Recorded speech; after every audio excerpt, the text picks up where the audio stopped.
Bonjour chers amis, mieux vaut prévenir que guérir.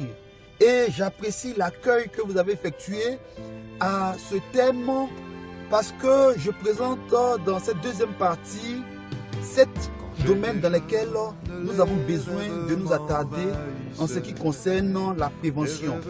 7 domaines très importants qui gouvernent la vie de toute personne, de tout homme, de toute femme. Il y en a d'autres, mais ces domaines-là sont le divertissement, la sexualité, la famille, la santé, la prospérité, les relations et la réalisation de soi. Voici des domaines pour lesquels nous avons besoin de la sagesse. Ces domaines, je reviens là-dessus tout de suite, c'est que ces domaines-là sont influencés, ou bien dans ces domaines-là, on a les 3 types de personnes dont j'ai parlé. Il y a bien sûr les méchants, il y a les ignorants ou bien les insensés, et il y a bien sûr les sages. Et l'élément sur lequel j'insiste, c'est que la sagesse s'invite. La sagesse veut s'adresser à toute personne dans notre vie. La sagesse veut s'inviter et elle a besoin qu'on l'invite, elle a besoin qu'on vienne à elle. Il est dit dans le proverbe 2, « Mon fils, si tu reçois mes paroles, si tu gardes avec toi mes préceptes, si ton oreille est attentive, si tu inclines ton cœur à l'intelligence, si tu appelles la sagesse, si tu élèves la voix avec l'intelligence, si tu la cherches comme l'argent, si tu la poursuis comme un trésor. » En fait, la sagesse veut qu'on la chérisse, qu'on la recherche. Il faut qu'on recherche la sagesse telle qu'on cherche l'argent. L'argent, on s'élève très tôt. Moi, j'ai vu 4 h du matin, 5 h du matin. Les gens s'élèvent pour chercher l'argent, pour pouvoir leurs besoins. Et la sagesse doit être recherchée de cette façon-là. Dans les différents domaines, le divertissement, je parle de sport, par exemple. Je parle de la télévision, la musique, le cinéma, les technologies, en fait, tout ce qui peut constituer des hobbies, des passions. Nous avons besoin d'avoir également du discernement dans ces choses-là. Parce qu'il y a ce qui peut être méchant pour nous. Il y a des choses pour lesquelles on est ignorant. Donc, on va y aller et se laisser attraper. Et il y a des comportements sages. Dieu autorise, Dieu même permet le divertissement. Dieu encourage le divertissement pour se relaxer, que ce soit le corps, l'esprit ou l'âme. Nous avons besoin de nous relaxer. Mais ça doit être fait dans un cadre et il faut aller vers les personnes qui sont des sachants dans ces différents domaines-là. Deuxième domaine, la sexualité. La sexualité, je parle de mariage et du sexe même. Tout ce qu'il y a comme sexualité dans le mariage.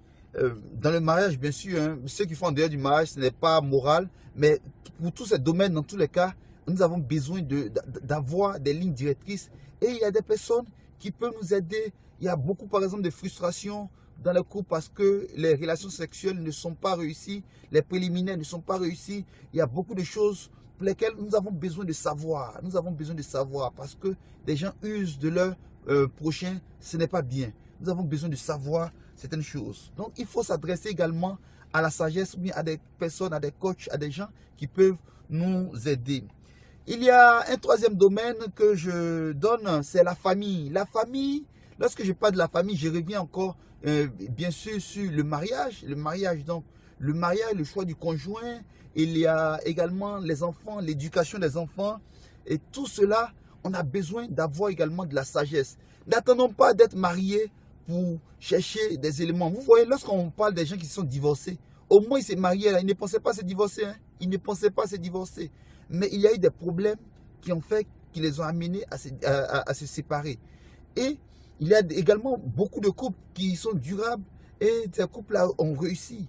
Donc la sagesse doit nous amener à aller prendre des conseils. N'attendons pas forcément, même si tu n'es pas marié, c'est le moment d'aller prendre des conseils des personnes qui sont âgées, qui ont fait 25 ans, 30 ans de mariage. Allez-y, causez avec ces personnes pour recevoir la sagesse, pour recevoir ces éléments. La sagesse crie, la sagesse appelle. Allez-y, allons-y. Cherchons la sagesse comme on cherche de l'argent.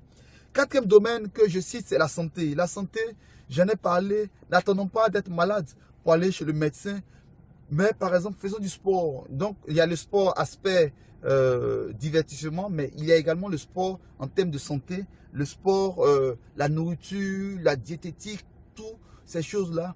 Il faut également travailler sur la santé, l'usage de l'alcool, tout ça, la Bible en parle, mais également nous pouvons nous adresser à des personnes vraiment qui sont sages dans les domaines pour pouvoir avoir de l'intelligence, des lumières, hein, voilà, des insights en anglais.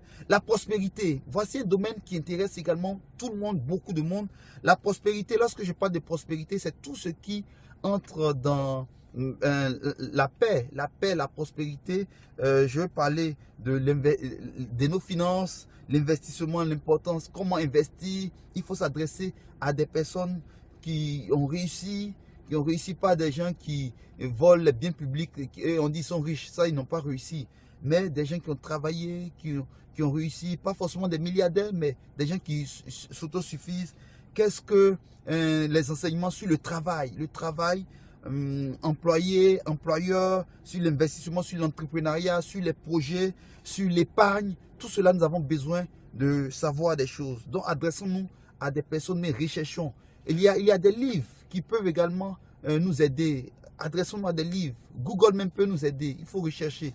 Voilà. Dans nos relations, qui est le 6e domaine que j'aborde, les relations.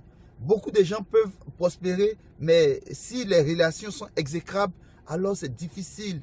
Des gens même qui n'arrivent pas à vivre longtemps, qui se suicident parce que les relations, ils n'ont pas d'amis, ils sont seuls. Donc nous avons besoin de l'amitié, les fiançailles, le travail avec les collègues. Voici, on peut revenir même sur les divertissements aussi dans les relations. Donc les hobbies, les passions, toutes ces choses-là dans les relations, nous avons besoin également de prendre des conseils. Tu connais quelqu'un qui a de bonnes relations avec tout le monde? Allez-y prendre des conseils. Demandez et l'on vous donnera. Cherchez et vous trouverez. Et le 7e domaine sur lequel je vais m'arrêter, vous pouvez en trouver d'autres, mais ce sont 7 domaines que je trouve très importants pour tous les hommes, pour lesquels nous avons besoin de la sagesse. C'est tout ce qui touche à la réalisation de soi. Et par là, j'entends tout ce qui touche à notre vision, notre but personnel, la mission personnelle, tout ce qui touche à nos valeurs, la partie spiritualité qui est très importante. On vit sur la terre, mais quand on meurt, qu'est-ce qui va se passer après? Nous avons besoin de l'intelligence, des insights, des lumières dans ce moment-là. Et c'est à juste titre que la Bible, la parole de Dieu, a vraiment des éléments très importants également pour que nous ayons cette vie-là, non seulement propre, bonne ici, mais dans l'au-delà, réussir également. Donc, les missions, avoir une vision qui est au-delà de ta vie, voir plus grand, aider les pauvres, créer des choses sur l'environnement, créer des choses qui vont vraiment durer, aider des personnes à connaître l'évangile, à connaître Jésus. Tout cela, ça, c'est des thèmes qui entrent dans la réalisation de soi, et cela, c'est important. Très important également, l'organisation personnelle, la discipline, etc., etc. Je m'arrête là, mais je donne juste des éléments pour lesquels la sagesse crie. La sagesse crie, et la Bible nous dit que si nous poursuivons la sagesse, alors nous allons recevoir vraiment la sagesse, la lumière dans chacun de ces domaines. Nous allons aborder la prochaine fois quelles sont les conséquences, et puis après au fur et à mesure ce que la parole de Dieu donne comme grand principe sur certains de ces domaines-là. Que Dieu nous bénisse.